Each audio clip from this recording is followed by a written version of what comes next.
TikTok shatters everything. It shreds everything. It makes it difficult to focus. It's the most addictive. And social media are depriving kids. They're making them more anxious. They're making them more emotionally vulnerable. Once you give your kid a smartphone and social media, that's going to move to the center of their life. And mostly it's going to be short videos. All of them are like, but if my kid doesn't have a phone, they'll be a loser. And if they're not on Instagram, they can't post their soccer videos so that they can be recruited to play soccer.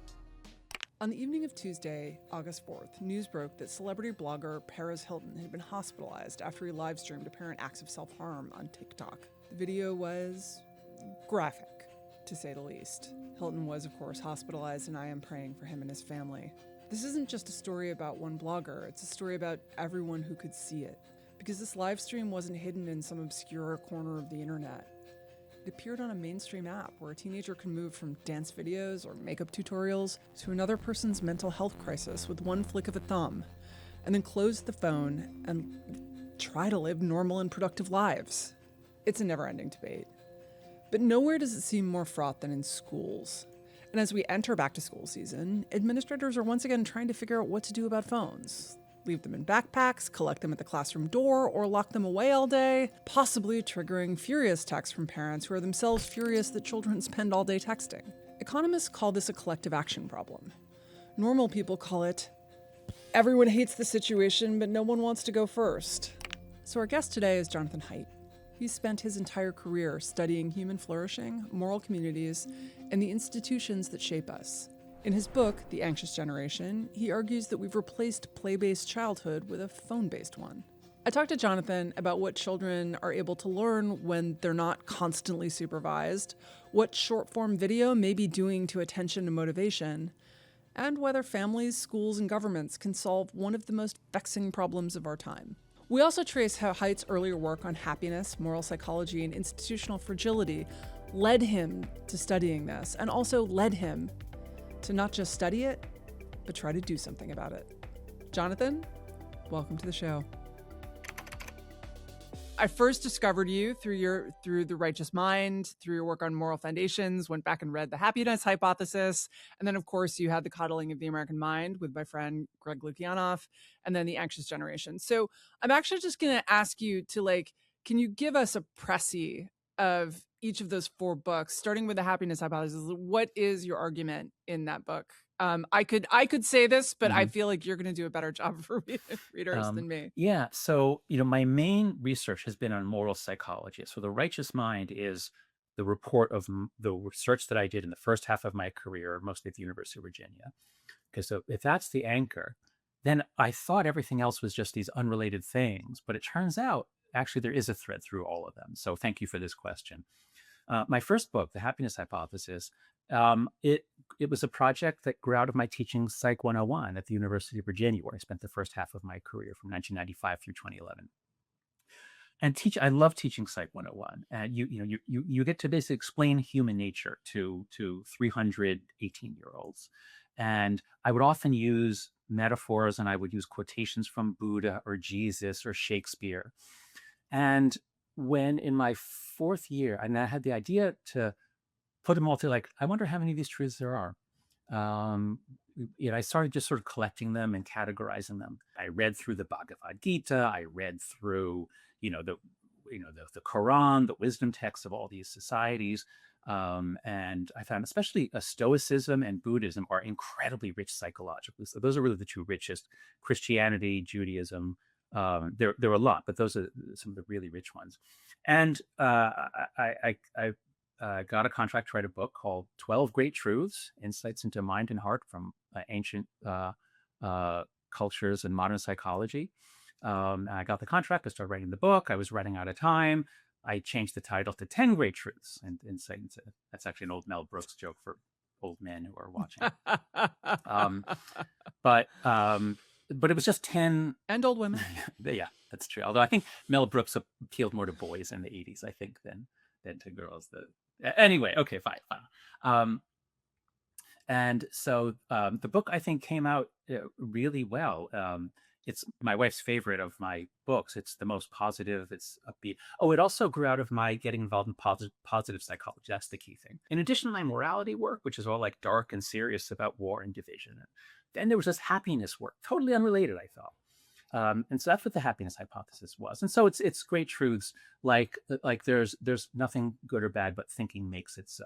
Okay, that's Shakespeare, but it's also Buddha and Marcus Aurelius basically say with our minds we make the world. Yes. Like it's what we think, not what is. And actually, this is relevant, laying out some of these truths, because when we get to the coddling of the American mind, it's as though somebody or something in American society said, let's take all those ancient truths and reverse them and teach them to kids. And then you start writing about what we value, what drives our Yeah. intuitions, I guess is how I would put it. Yeah. The big question that occupied me for 20 years, the first half of my academic life, was what is morality?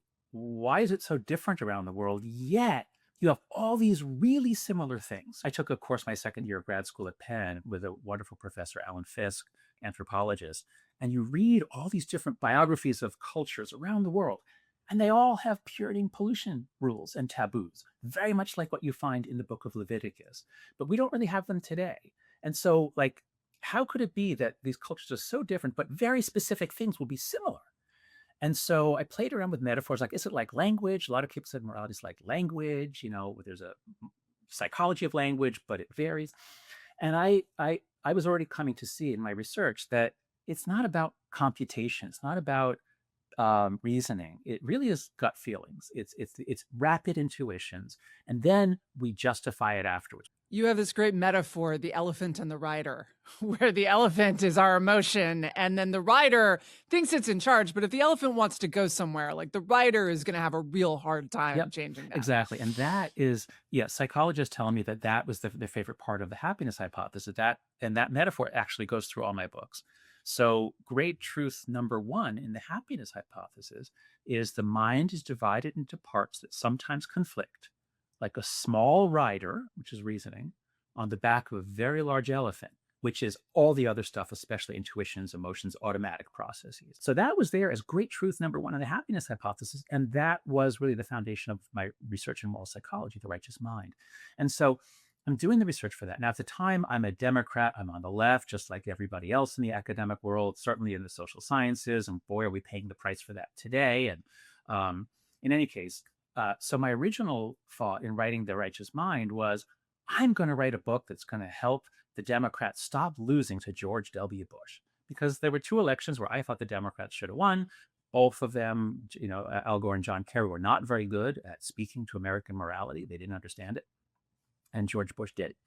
And so my original goal was, let me explain moral psychology, tell the Democrats, stop thinking that if you give them a better policy, they'll vote for you. Understand patriotism, understand what it is to be a member of a country, understand religion. So I was very frustrated. I started writing the book, and I committed myself to understanding conservatives. And then also later on, I picked up libertarians. And this was the big transformation in my life. Once I actually read the best conservative and libertarian writings, not the worst, because we're all exposed to the worst of the other side. Once I read National Review, I read Thomas Sowell. I started watching Fox News, which has some of it is low, some of it is great. But the point is, I exposed myself, and if you encounter the best on each side, you realize, oh my God, it's really true that you can't understand something unless you look at it from multiple perspectives. Like, that's so obviously true. But this is the eternal problem of the Democrats, is if you're on the left, you can go your whole life never encountering conservative ideas. And I basically did until I was in my 40s. Whereas if you're on the right, you're bathed in liberal ideas. I mean, you cannot be, because progressives, they dominate the media, education, K-12 education, universities, Hollywood. So there's always been this understanding gap where the left does not understand the right nearly as well as the right understands the left. And that really costs the left. And then along the way, I started reading libertarian writers too, and that's where I first encountered you. I don't remember if I think you consider yourself a libertarian. Yes, Yeah. I do. I am like a squish. I'm not the hardcore libertarians might argue with me, but I consider myself a libertarian. So I came to see those three as really intellectually coherent, morally justifiable positions where if you get them with the proper tension in a society, you have a good society. you need a force saying, hey, let's change everything. And or why do we do it this way? And then if you don't have a counterforce saying, wait, slow down, don't go changing things. Um, if you don't have the conservative impulse, then you get progressive overreach, which always leads to disaster when they're allowed to go as far as they want. And then along the way, as they build up government, you have to have the libertarians saying, wait a second, government is almost always going to be sclerosis. You think this is going to solve problems, but it's predictable that. So anyway, this is when it really felt like I stepped outside the matrix. Writing The Righteous Mind, it really felt like I took the red pill, and all of my political prejudices dissolved. Like, wow, how did we get this morality? Like, it's amazing that we have a morality that allows us to live together, even though there's always conflict. So that's what that book is about. You also argue that there are these different principle foundations, and the object of that might vary, right? One culture might be really disgusted by the idea of eating pork, the other might be really disgusted by the idea of eating meat or of not eating meat. That can vary, but that the instinct for disgust is universal. So I'll just list the foundations: care versus harm. Yes. And fairness, which has a couple different kinds. There's fairness as proportionality is the main one. There's also equality, but that one is more questionable as a foundation. There's liberty versus oppression. There's loyalty versus disloyalty. There's authority versus subordination. And there's sanctity versus degradation. So I think of these as being like 6 tastes. Our tongues have 5 taste receptors. We all have them around the world, but our cuisines are different. In the same way, we all have the capacity to moralize these 6 kinds of intuitions, and disgust is part of the purity sanctity system at the end. But as you grow up in a culture, what they're experts in is going to be based on, for progressives, it tends to be care and fairness as equality. For social conservatives, what's notable is they're much higher than progressives on group loyalty, respect for authority, and purity or sanctity. And then libertarians are fascinating because they are the most consistent. They have one foundation, liberty, and they are willing to sacrifice everything else to preserve the maximum of liberty. We are a strange but committed band. Yeah, but so one of the things that you say, as you just said, is that that liberals are all in on just care and harm. And when I look at the narrative arc of your books, and we should say you also wrote a great book with Greg Lukianoff called The Coddling of the American Mind, which is about how institutions are inverting many of these principles for flourishing, are teaching people to be fragile, to overreact to things, to be afraid, to not expose themselves to ideas that they don't like or that scare them. And when I look at all of these, and then you write The Anxious Generation, which is about how social media, the lack of play, and then social media are depriving kids. They're making them more anxious. They're making them more emotionally vulnerable. And one way you could see this arc, right, is that that institutions and parents stopped indexing on anything except harm. Mm-hmm. Yeah. That harm became the overriding principle by which we raise children, is just avoiding harm, just keeping them physically safe. Mm-hmm. And that in doing that, we created a bigger harm, right? But because it's a slow moving harm, it's like a glacier. You can't see it in the moment the way you can see it if your kid like breaks their leg. That's harder to detect. How did we, and is that too neat for one thing? I mean, as long as it's a piece of this really complicated mosaic of Right. social forces and historical trends. So there's a piece called moral formation, which relates to what you just said. So like I've spoken with, so I'm friends with David Brooks and Yuval Levin, the two of them. They say, yeah, the phones are a problem, agreed. But, I think the bigger thing is sort of the loss of moral formation. And Yuval Levin, he points out that institutions form people, at least they used to. You get formed inside of institutions, but as the institutions have weakened and as sort of the big thick self has sort of come out, people stand on an institution like as part of their resume. You don't get shaped by it, but people need to be shaped.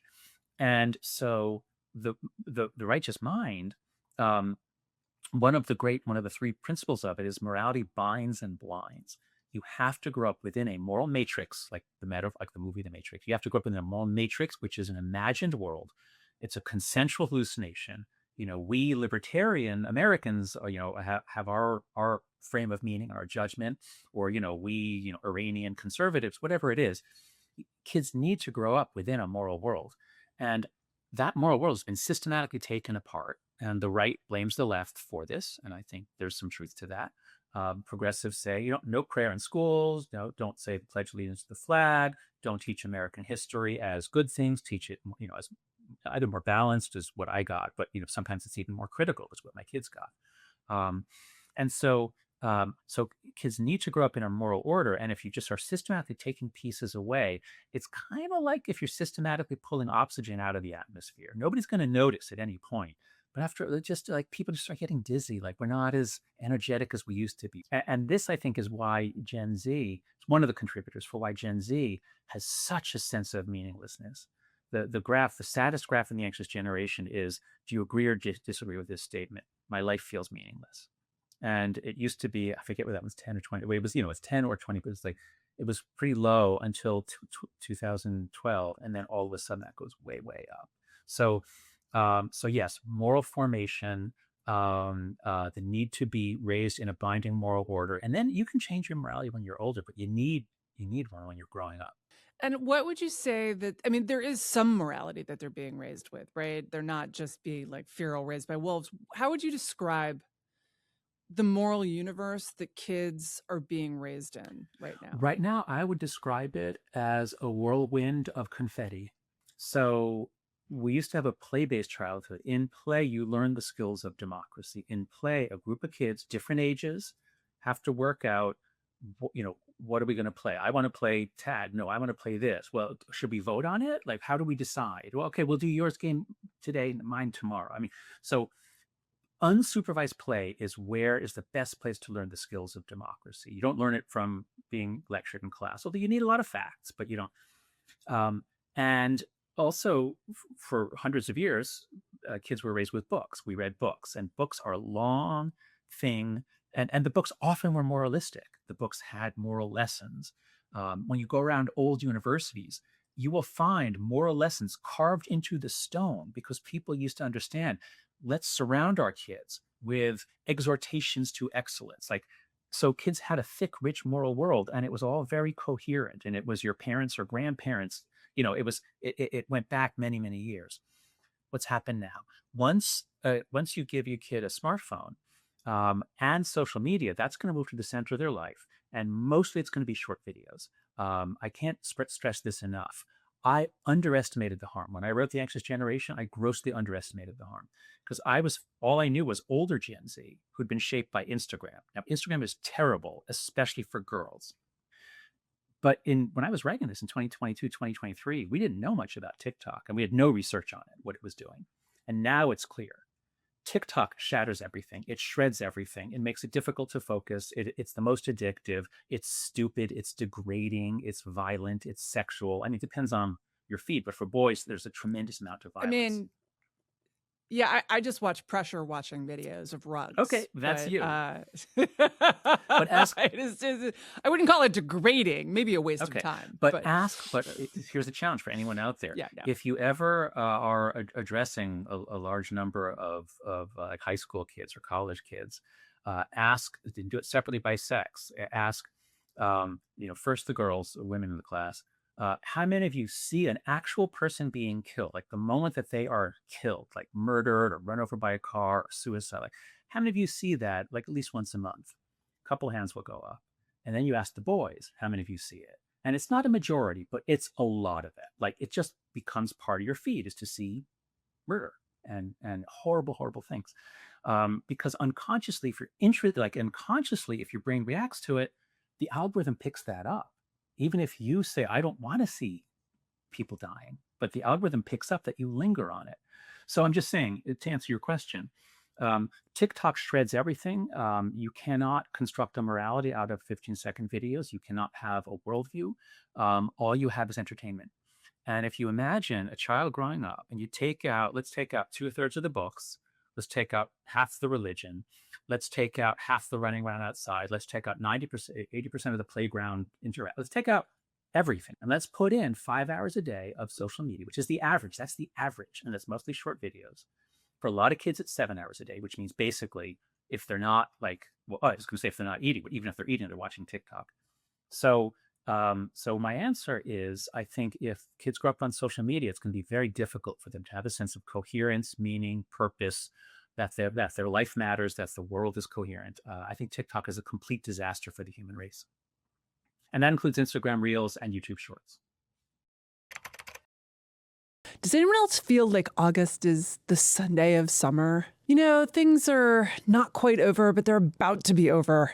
But that kind of makes it a perfect time to beat the autumn rush and get a head start on your wardrobe. That's why I turned to Quince. I'm wearing Quince right now, as I usually am. In fact, the sweater I'm wearing, I have 4 of these. I love it so much. And that's Quince all over. It specializes in effortless, high-quality essentials like ultra-soft organic cotton and premium Mongolian cashmere sweaters. They're beautifully tailored, built to last, and transition seamlessly from morning meetings to dinner or the beach. Quince also has premium stitched denim starting at just $50 with the kind of perfect fit, structure, and weight you'd expect from a luxury designer brand. I have now 3 pairs of Quince jeans, and they're perfect. And my tall ladies out there, they have them in tall. Everything at Quince is priced 50 to 80% less than similar brands, and they work directly with ethical factories, and they cut out the middleman, so you're paying for quality, not brand markup. It's not just apparel. Quince also brings that same everyday elevation to everything they offer. From hotel-quality bedding, I think our longtime listeners have heard me talk about my love affair with Quince's European linen sheets. And bath, they've got kitchen staples, essentials, and thoughtfully designed furniture even. Why not take the pause to upgrade your everyday?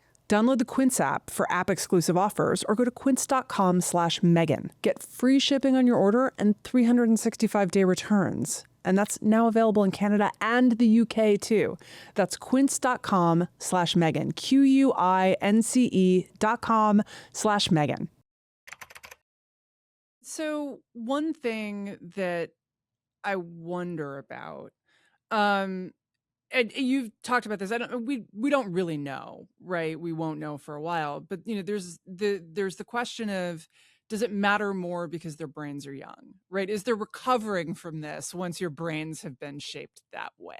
Well, we kind of do know. I mean, not with certainty, but the attitude that's been prevailing until very recently was, well, how could you know correlation, causation? Like, how could you ever disentangle correlation from causation? Like, wait a second, that's what the social sciences do. That's our job, and we're able to do it. And so the specific thing you're asking about is what's called a sensitive period. There are Right. some periods of brain development where if you have exposure at that age, and so language is the best understood. If kids are exposed to a second language, especially from I think it begins around like say 6 or 7 to 12, like boy, are they going to learn it quickly. But if you don't let your kids start learning Spanish until they're 13, then they will never have a good accent. And it's insane that we still start foreign language training at like 12 or 13. Anyway, so there are sensitive periods for language for sure. And the other example is culture. If you, and I cited this interesting study by Minora of Japanese families moved to America a lot in the 70s and 80s when Japan was rising. So you had a lot of kids who spent a couple years in America and then went back. And the question is, when do they feel permanently American? The answer is the same as language. A little bit later, it's like if they spend a couple years here between like 9 and 14, then they go back, and if they go back at 15, they're going to feel American even many years later.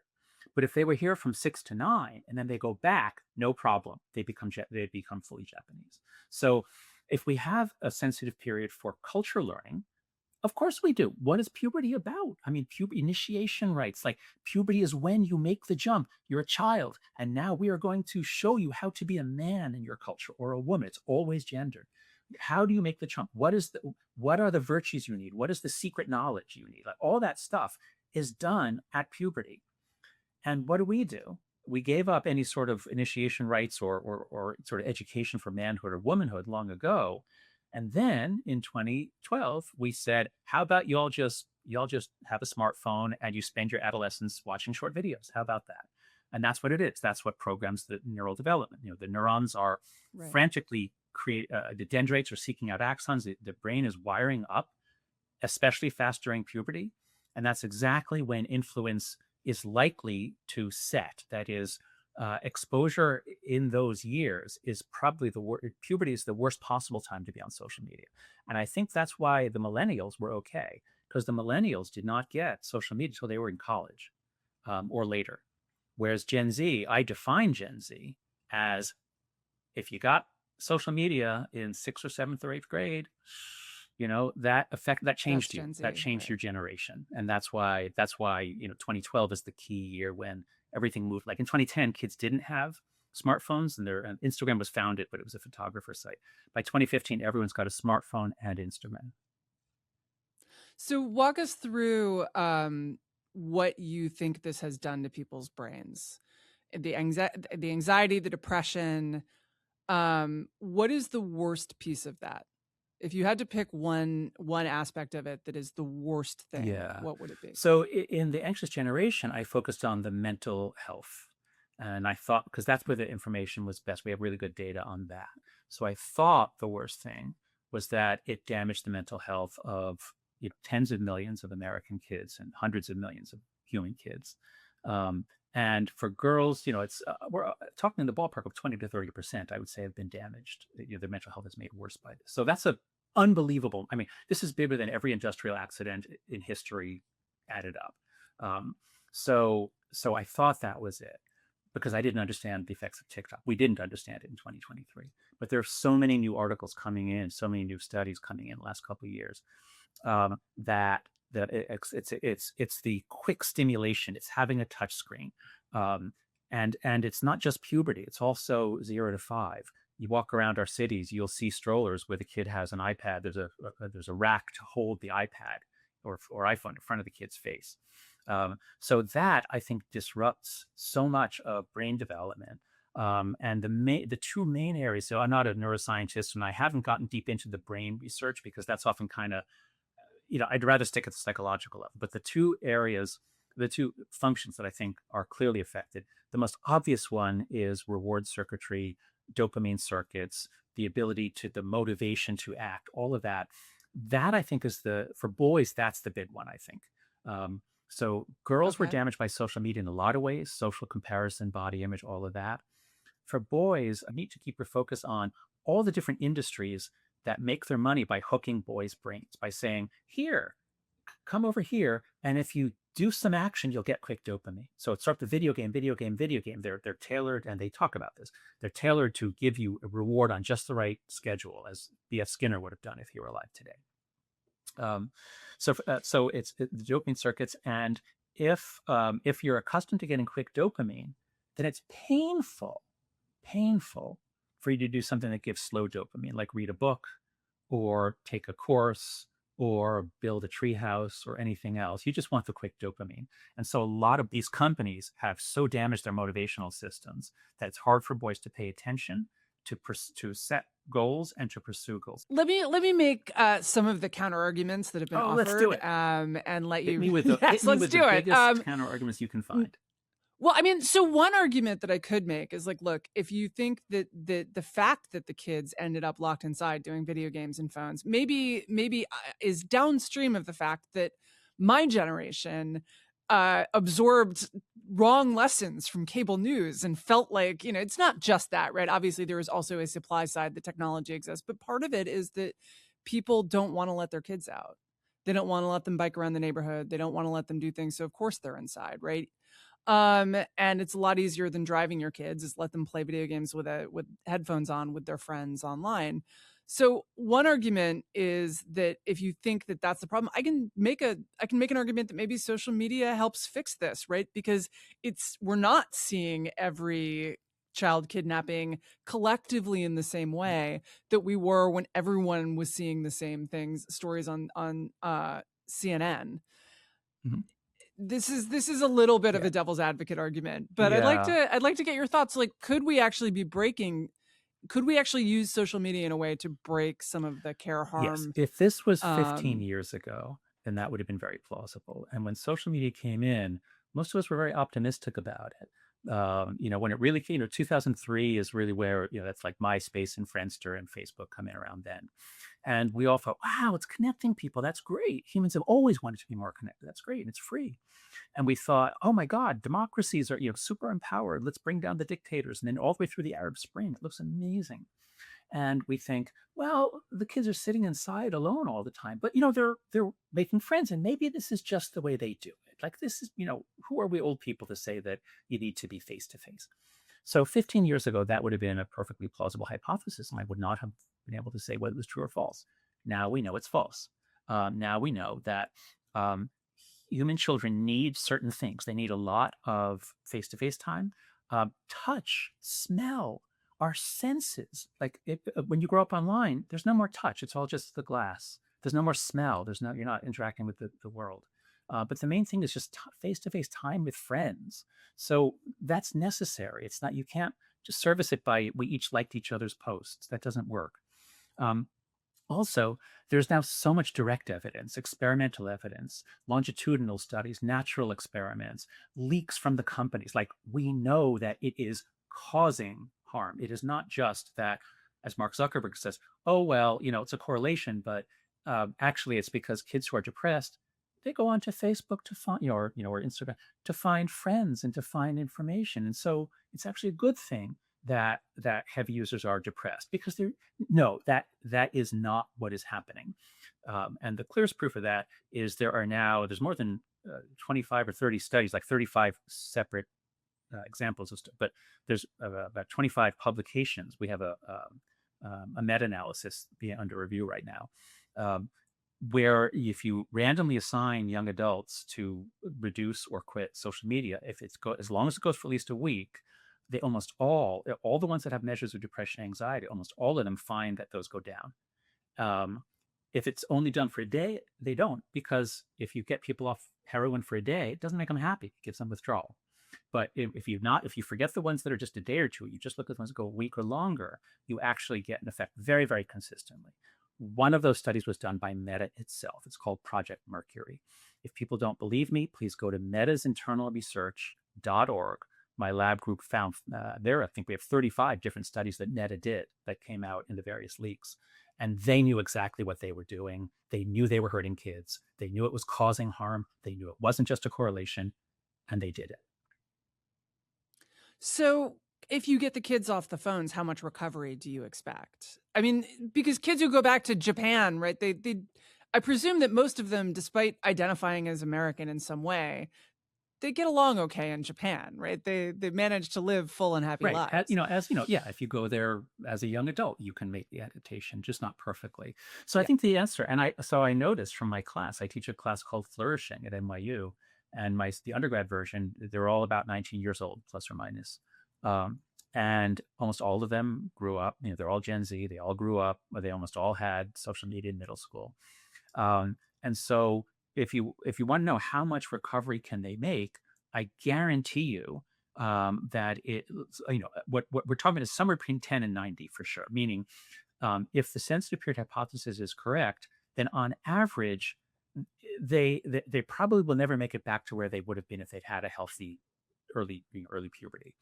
But what I've seen in my class is, especially the heavy users, the ones who are on for like 7, 8, 9 hours a day, video games and social media mostly, the heavy users, when they get off and they quit, it's like it takes a week or two, but it's like kids who are raised underground coming out into the light, and at first it's overwhelmed, but then it's like, oh, there's like things to do here. You can run, you can play.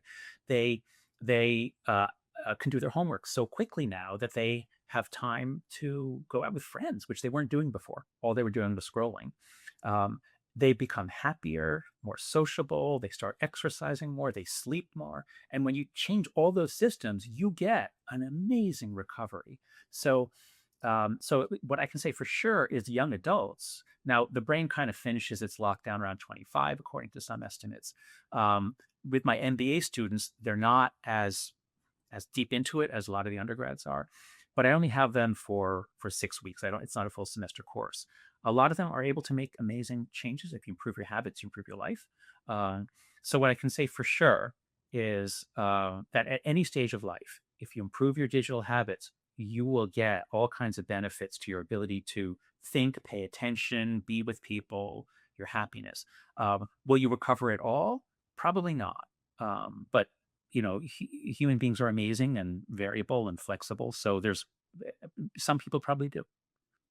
So I actually want to ask about that variance a little bit, because the other sort of big pushback you've gotten, including in a review in the science journal Nature, is that, look, these effects are small. It's hard to establish causation. This is really difficult. But one thing I was thinking a lot about is variance, right? And you talked a little bit about Tyler Cowen with this in your interview Hmm. with him, Oh yeah, that was a fun where one. yes, it was very fun. Tyler brought it. Very And one combative. thing Yeah. he was talking about is like, look, I know all of these really bright kids who are really Hmm. flourishing on social media, and I believe him. And I think there are lots of kids who probably do flourish, either because they're neurodivergent, they're disabled, they're living in a rural area where they don't know anyone. And you Okay. always have to think about this question of like, who am I serving? Am I serving the median? Am I serving the top? Right. Which is, there's an argument for serving that top, incredible genius class that Tyler is working Mhm. with. And there's also a question for, do we mostly care about the worst off? So which group should we be paying most attention to, and why? Sure. So first, if all we're looking at is mental health, then it's in the ballpark of 20 to 30%, perhaps something like that. It's not 90%, it's not 10%. But if we're paying attention to attention fragmentation, the damage to executive function, the loss of ability, the practical ability to read books, because you can't, it's just too long. I think this is affecting more like 70 to 90% of kids. I think 70 to 90% of kids in Western countries are having diminished capabilities because of this. So there's never been anything this big. I believe, if you bring in the cognitive effects, the education effects, the learning effects. But a major point that I want to make in all of this is people confuse social media and the internet. They do this all the time. The main argument that they say is, oh, social media is a lifeline for LGBTQ kids. Now, of course, gay kids, LGBTQ, they were isolated. It was horrible to grow up before the 90s or the 2000s, gay, isolated, before the internet. And you know what solved that problem? The internet. Like, the internet was amazing. And we all saw the internet as amazing. And then it got enshittified. So early Facebook, I can totally believe early Facebook would be good for LGBTQ kids, neurodivergent kids. But once they developed the business model of addiction to extract your attention to sell to advertisers, once and all these platforms, they start off nice, like Twitter. It used to be, you probably remember, it used to be a nice place, and then it always becomes savage and degrading and cruel. So I would never say, oh, we should not let kids on the internet. Like, that would have real harm. What we're talking about here is, do LGBTQ kids or neurodivergent kids or poor kids or any, you name the group, do they need an algorithm that is aimed at addiction? Do they need to be talking to anonymous strangers? Or could we imagine a platform where they're talking to strangers perhaps, but who have been verified as real people? And so don't confuse the internet and social media. I'm saying social media is so bad for kids that even though I have heard, I think, 3 or 4 stories in the last few years, actually I heard one last week, of a kid who, she started a business and it was amazing and the mother's so happy. Okay, that's one. Find me 20 mothers who are thrilled that their kid is on social media. I don't think you can do that. So another, pushback is that, look, every communications technology in human history has been extraordinarily disruptive. Printing press, wars of religion, we get radio, we get World War II, and the fascist and the communist dictatorships using radio as a propaganda medium. You can even make arguments that the telephone and the telegraph are involved in these social changes, but we do adapt. Sometimes it takes a little long, right? The Reformation and the wars of religion were not fast. But in fact, coming out of the Reformation and the wars of religion, we get liberalism, Yeah. which, as a classical liberal, I think is the best thing ever. And so one question to ask is, look, when we think about addressing this issue, I understand the argument that this is a collective action problem. And I believe that argument because when I talk to my friends who are parents, None of them wants their kids to have a Yeah, phone, and all none of of them us are want like, it. "But if my kid doesn't have a phone, they'll be a loser. And if they're not on Instagram, they can't post their soccer videos so that they can be recruited to play soccer." But these are cultural problems, and that we solve these with cultural technology, not by trying to get the government to intervene. Australia's social media ban has been circumvented quite frequently. Maybe they're going to beef it up and it will work better. But there's also a trade-off to adults who have their liberty infringed so that other people can verify that so that we can verify that other people are over 16. How do you think about that trade-off between other people's liberty and the harms that we're averting? Okay, so let's start with Australia and oh, no, no, let's start with how we adapt to things. Yes, every new technology like this is disruptive. The automobile, the industrial, everything is disruptive, and then after a while we adapt to it. How do we adapt to it? It is cultural, but it is also laws. When automobiles came out, there were no laws. Kids could drive, and at a certain point, we decided, you know what? Even though kids are different, some kids are ready to drive when they're 10, and some not. We just said, no, we need a simple standard rule, and we put it at 16 to 18, whatever it was. Um, and this is how we adapt. We recognize that children are especially vulnerable, especially when they are the targets of predation. It's not just an accidental side effect. We know from all the internal documents, they were fighting to get down younger and younger, even down into play dates in elementary school. So we know that they're targeting kids. Um, and this was my argument with Tyler. He kept saying, well, we're going to adapt. I said, well, this is how we adapt to it. And he seemed to think like, no, our brains will adapt. Like our brains will adapt so that you can be raised on TikTok and you'll be fine. Like, no, Tyler, that is not going to happen. So the way we adapt is by putting in especially protections for children and others. Now, let's talk briefly about Australia and age verification, because especially if you have a more libertarian following, my libertarian friends, let me address you directly. Um, Meta and other companies are trying to scare you into believing that age verification will give you a papers please internet. Age verification means you'll have to show your driver's license to do anything on the internet. This is nothing to do with the reality. Um, what we're talking about here is contract law. What we're talking about here is social media is the largest heist of data and privacy ever. When you sign up for a social media account, they're going to take your data and sell it and use it against you. So that's going to happen when you sign up. And so the question the law addressed in 1998 was, how old do you have to be to give away your rights and your data to a company without your parents' knowledge or permission? Of course, when you're 18, you can sign contracts, no problem. We understand that. When you're 18, you can decide to do addictive things. So 18, we understand. But can a 9-year-old do it? And Congressman Markey, now Senator Markey, he drafted the original bill, COPPA, and he put it at 16. Said, well, how about we let them do it at 16? And then there was lobbying, and it got pushed down to 13, not for health reasons, just as a political compromise. So okay, it was 13. At 13, you can give away all your family's data without the parents knowing. Okay, that's kind of weird, but it wasn't even enforced. It was actually, if you're 9 and you say you're 13, then you can give away all your data. Okay, so that's the world we're living in, where children have their privacy violated and their family's privacy violated every day on an unimaginably large scale. That's the current status quo. And they're being decimated by it. So this is completely untenable. We have to do something. Now, what do? What I proposed in the Anxious Generation was focus on that moment of account creation. How dare these companies make our kids sign contracts, the terms of service, without our knowing? And then they do these terrible things to our kids. How can that be 13? Let's make it 16, and let's make the companies enforce it. And the Australia law was specifically written so that it says a company cannot only ask for government ID. You have to have another method. And so right now, a lot of them are using YOT, which isn't very good. So yes, it's true that right now, most Australian kids are still on. Usage is, we just put out a Substack post, usage has dropped 20 to 40%, depending on how you count it.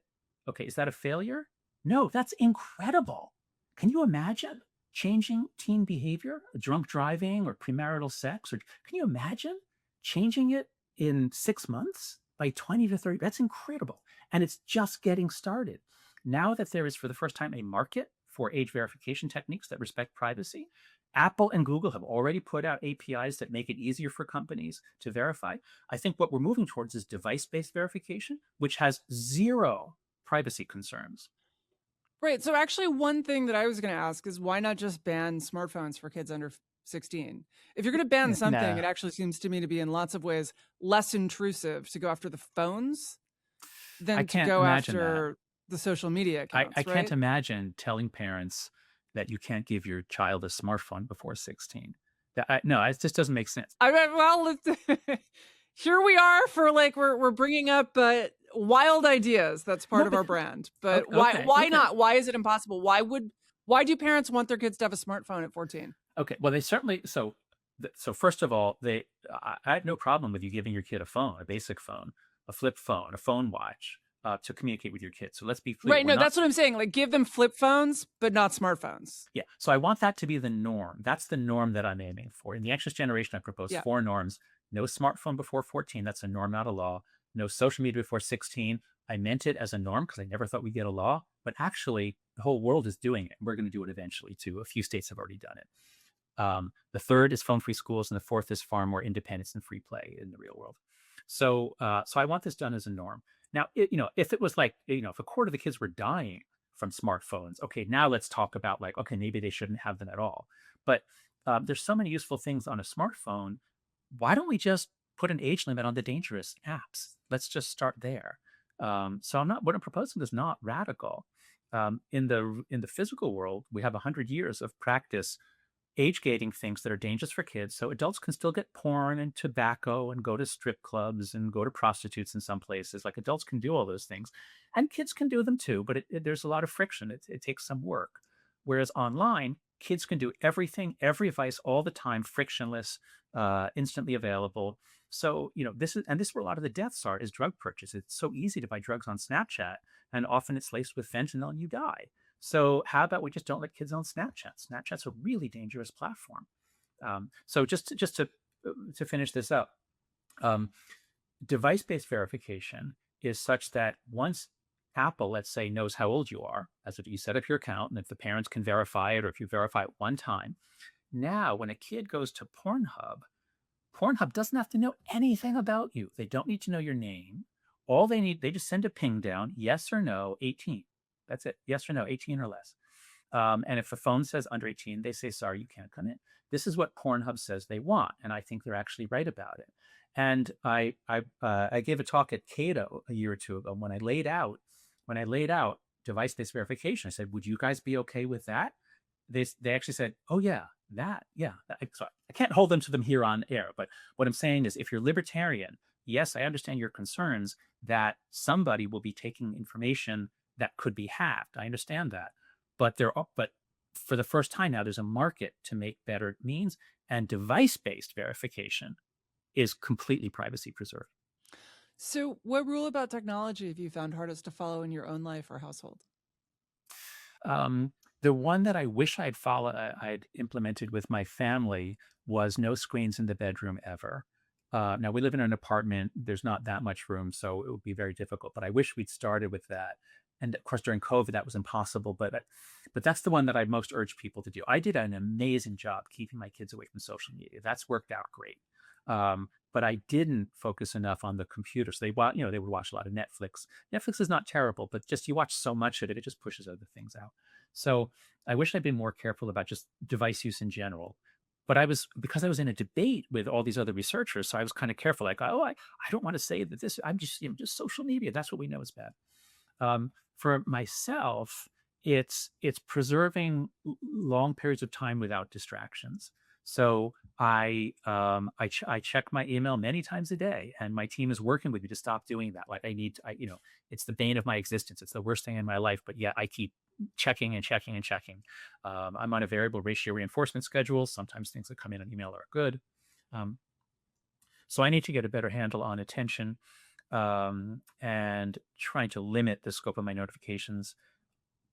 Those would be the main ones about technology. I mean, overall, the technology helps me be a better researcher and scholar. I'm grateful for technology overall. I've always been a techno optimist until recently, and now I'm a pessimist because of what I think AI is going to do to childhood, human development, love, marriage, work, and the existence of humanity. But other than AI and social media, I've always been a techno optimist. I confess I have a lot of worries about AI for kids, and I feel like if I were a parent, I might well consider becoming Amish. But maybe AI can fix a lot of this. Maybe it can digest our this is already happening for me. Like I'm now getting AI Yeah. digests unsolicited from my Hmm. devices, and it's actually helpful. I can know what conversations I need to look at because I'm now in so many group chats that I could basically spend all day scrolling through my group chats and my email and my Slacks and everything else. And it's helpful just to have a summary of like, oh yeah, that's something I need to look at. But actually, I don't need to know how my Aunt Annie's petunias are doing. Sorry, Aunt Annie. I'm happy that they're doing well. Um, and maybe AI starts to move us in a better direction eventually. I think it's going to be super disruptive. I wouldn't give it to kids. I do think like because I fundamentally do agree with you that like we evolved for face-to-face human contact and that is what we should have kids especially leaning into. And adults also have to be judicious about it, but I feel like maybe we could use AI to solve some of these problems. Then Hmm. tell me why I'm wrong, Jonathan. Sure, sure. So what you say is plausible, but fool me once, shame on you. Fool me two, three, and four times, shame on me. And so we were told this with social media. Oh, it's going to connect people. It's going to solve all of them, but it didn't. It made it worse. And then we were told this with ed tech. Oh, we're going to have computers on desks and the amazing things we'll be able to do. It's going to help education, but it didn't. It hurt it. And there's a lot now of attention on this topic. Um, Putting distraction machines on kids' desks turns out to have been a complete disaster. And there's very little evidence of benefit. There's a lot of evidence of harm still being debated, but I think it's clear we made a huge mistake. I think ed tech was certainly the costliest mistake in the history of education. Tens of billions of dollars to make education, to damage it, to kids no less. And now some of the same companies come in and say, "Oh well, AI it can solve all these problems." Yeah, it could. Maybe it will. Probably it's not going to. And the problems it's going to cause are so enormous, like including human extinction, that, okay, it'll cure cancer. That'd be nice. Human extinction, what are the odds of each? Um, I am not, you can make whatever case you want for what AI could do, but I think experience with modern tech companies tells us it's not going to do that. It's going to do many other things. And what I'm most concerned about as a social psychologist, let's leave aside the job apocalypse. I'm not an economist. Let's leave aside it becoming conscious. I'm not a computer scientist. Let's leave aside my top concern, which is if you give everybody agents that are super intelligent and relentless and psychopathic, they have no conscience. Everybody has agents, including every terrorist, every lone wolf, every crazy person, every person who hates their neighbor. I mean, the number of ways that this goes incredibly badly for humanity is infinite. But even putting that aside, even assuming that everything works out great materially and it doesn't destroy us and we have incredible, even imagine that, almost all of us will be useless. Yeah, we'll have a lot to consume, but we already have a lot to consume. Our kids are already consuming unlimited quantities of entertainment, and it's devastating. Um, even in our AI present, like I don't ask people for advice as much anymore because you know what? Claude is probably going to give me better advice, even about a city that I've never been to, than calling up my cousin in San Francisco. Like Claude's going to do a better job finding just the right hotel. So over and over again, AI replaces people. We don't meet other people. That's how you get the cost savings. I mean, you're not, these things, they have to recoup trillions of dollars. They're not going to recoup it by $20 a month subscription fees. It's going to be replacing almost everybody with agents. Um, I am incredibly pessimistic about the human future because of AI. I think, I don't look, nobody knows. I'm not saying we're all going to die. Nobody knows. But I think the odds that we'll reach a wonderful utopian state in 20 or 50 years, I think are much less than the odds of a dystopia or a disaster. Well, I might argue that actually your profession tells us why humans will still be needed. We have spent millions of years evolving to cooperate. We're really good at it. And AIs probably aren't that good at it. They don't have loyalty. They don't have all of these moral foundations that we have used successfully for all of this time to allow us to cooperate. I kind of suspect that AIs might get smarter than us. Hmm. But they might well struggle to learn to cooperate in groups. That took a long Yeah. time for humans to True. No, evolve. that's an interesting idea. I've never heard that before. That's an intriguing idea. But first of all, you're talking about the AIs that we have today, and they're getting twice as powerful every 3 months. They're going to be 64 times as powerful in 2 years. Um, Either they'll figure it out, some of them will figure it out, or someone who wants to do it for the laughs will create agents that can work together like bees in a hive. And so now you're going to have a whole hive with millions of super cooperative agents. And I think it's going to be very hard. But rather, let's not go down the sci-fi road. Just Yes, no, from a because human, we are an optimistic podcast, sorry, yeah. in the name. So, you said that you were pleasantly surprised by the ability to pass legislation in Australia. Mhm. What are you optimistic about right now? Yeah. What So here's what I'm optimistic about. As I was studying what social media is doing and the power of the tech companies and seeing how much the amount that Meta spends to influence Congress, the House of Representatives especially, is so vast that I thought, you know, I really felt like there's not much we can do about this other than at sort of local levels.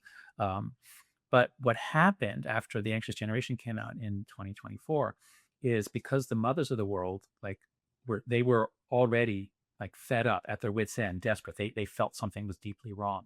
And so wherever the book came out, mothers would read it in their book groups and mothers groups, and they would organize and like very quickly they took collective action because the book is about like it's a collective action problem. We can solve with collective action. So the mothers were like, let's go. Let's form a group. We're going to sign a pledge to not give our kids phones. We're going to lobby our state capital. So I've never seen a civic movement like this around the world. Like we've seen the spread of civic movements rapidly across America. But because this technology causes the same problems wherever you have parents and children and smartphones, you have the same problems. And so the fact that Australia went first, but when Australia's law kicked in on December 10th of last year, within 2 months, a dozen countries had said, we're going to do it too. And that was like the emperor's new clothes moment. That was like the dominoes falling. That was an incredible moment. And that also was when there was the case in LA where Meta and Google were found guilty, and we all saw these horrible documents that came out from the companies. So what I'm optimistic about is that the ability of democratic societies to actually get a handle on technology and childhood and to actually act to make these things better is so much better than I thought 2 years ago when the book first came out. I knew this was a giant problem, but I thought, I didn't think we'd get legislation around the world or in the U.S. And what I didn't count on is that the state governors are amazing. The states in this country, they have a lot of leeway. The 10th Amendment, like they get to actually do most of the stuff. And a lot of governors, left and right, reached out to me. They read the book. We worked with them to craft phone-free school legislation. Um, so, so China is able to. So Tristan Harris says something very interesting. He says something like, these technologies are making authoritarians better authoritarians. Like what China can do is so far beyond what Hitler or Mao or Stalin could ever do. And these technologies are making democracies worse democracies. Read Federalist 10 about the Achilles heel of democracy, and the people are prone to passions over trivialities. So these technologies are really well targeted at the weaknesses of democracy. But this movement, the movement that's arisen to rip these things out of early childhood and mid-childhood, to protect kids, to tell these companies, you have to stop hurting people, you have to stop hurting children, has been so inspiring. And I'll just drop in my team. It was just a team running out of NYU. I have support from my university and my department, my chair. We're going to be forming a nonprofit. It'll be called the TAG movement. TAG is like Anxious Generation, and also TAG the Child's Game. And so we are organizing, and many other groups are organizing. And I think we're going to see if democracies can respond as vigorously. They're always slower to start than authoritarian countries, but when they solve a problem, it's probably going to be in a better way because it will have so much popular support, and it will have all the processes that libertarians are so good at talking about, innovation and gradual improvement and all of that. So I am actually optimistic that we're going to continue to see amazing things on ways to roll back the phone-based childhood. I'm going to take this as evidence for my thesis: human groupishness for the win. We're really good at it. Jonathan Haidt, thank you for being with us. My pleasure, Megan.